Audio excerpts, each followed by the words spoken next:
சிதம்பரம் அரசு சேவை இல்லத்தில் 8ஆம் வகுப்பு மாணவிக்கு பாலியல் தொந்தரவு அரங்கேறியிருக்கிறது. அவர் 21 வயசுல இங்க வேலை பார்த்துட்டு இருக்கிறாரு. இது வரைக்கும் எந்த புகாரும் வரல. இப்ப சட்டுன்னு ஒரு ஆண் மகனை நம்ம குற்றம் சொல்ல முடியாது இல்லையா? மாவட்ட சமூக நல ஒவ்வொரு பிள்ளையாவே அவங்க அங்கதான் தங்கியிருந்தாங்க. நேற்று நைட்டு இருந்து எல்லா பிள்ளையும் என்கொயரி பண்ணும்போது யாருமே அந்த வாட்ச்மேனை பத்தி அட்வர்ஸா, அதாவது வேற எந்த ஒரு புகாரும் சொல்லல.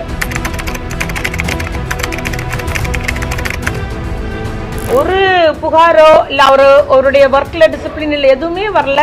இந்த இதுல ஒரு புது பிள்ளைகிட்ட அப்படி நடந்துக்கிறான்னு சொல்லும்போது நமக்கு வருத்தமா தான் இருக்கு. அதனால யாரை நம்புறதுனே தெரியல.